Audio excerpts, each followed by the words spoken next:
सांपों की गिनती को लेकर वन विभाग असमंजस में। अब WII को दिशा निर्देश के लिए लिखेगा पत्र।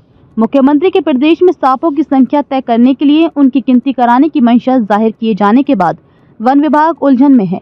दरअसल सांपों की गणना को लेकर न तो कोई स्थापित वैज्ञानिक पद्धति है और न ही अब तक दुनिया में इस तरह की कोई व्यापक पहल हुई है। यही कारण है कि विभाग फिलहाल इस मुद्दे पर स्पष्ट दिशा निर्देश पाने के लिए भारतीय वन्यजीव संस्थान WII से संपर्क करने की तैयारी में है।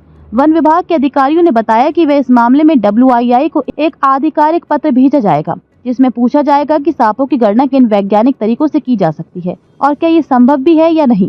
विशेषज्ञों के अनुसार सीमित या नियंत्रित क्षेत्रों जैसे 1 हेक्टेयर तक में सांपों की अनुमानित संख्या आंकी जा सकती है, लेकिन राज्य जैसे व्यापक भौगोलिक क्षेत्र में ये कार्य अत्यंत जटिल और लगभग असंभव है। वन्य जीव विशेषज्ञों का कहना है कि सांप गुप्तचर और अक्सर भूमिगत जीवन जीने वाले जीव है, जिनकी गतिविधियों को ट्रैक करना बेहद कठिन होता है। सांपों की उपस्थिति और घनत्व को लेकर आमतौर पर अप्रत्यक्ष सर्वेक्षण विधियों जैसे कैमरा ट्रैप, पर्यवेक्षण व रिपोर्टिंग सिस्टम और DNA सैंपलिंग का सहारा लिया जाता है, लेकिन ये सभी विधियां भी सीमित दायरे में ही कारगर होती हैं।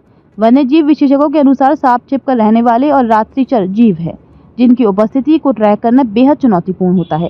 कुछ सीमित प्रयास जरूर हुए हैं, जैसे कि ऑस्ट्रेलिया, ब्राजील और अफ्रीका के कुछ हिस्सों में संरक्षित क्षेत्रों में सांपों की आबादी का आकलन करने के लिए कैमरा ट्रैप, रेडियो टेलीमेट्री और पर्यवेक्षण पद्धतियों का उपयोग किया गया है, लेकिन ये प्रयास भी स्थानीय और नियंत्रित क्षेत्रों तक ही सीमित रहे हैं।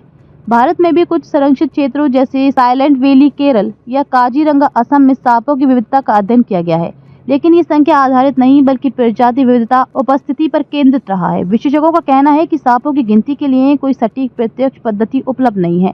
हालांकि अप्रत्यक्ष आकलन जैसे DNA मेटा बारकोडिंग, स्कैट विश्लेषण और पर्यावरणीय DNA के माध्यम से उनकी उपस्थिति का पता लगाया जा सकता है, लेकिन ये भी महंगे और तकनीकी रूप से जटिल विकल्प है।